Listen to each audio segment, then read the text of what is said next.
وإسماعيل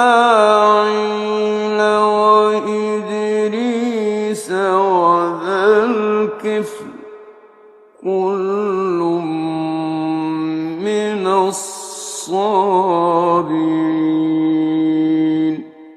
وأدخلناهم في رحمتنا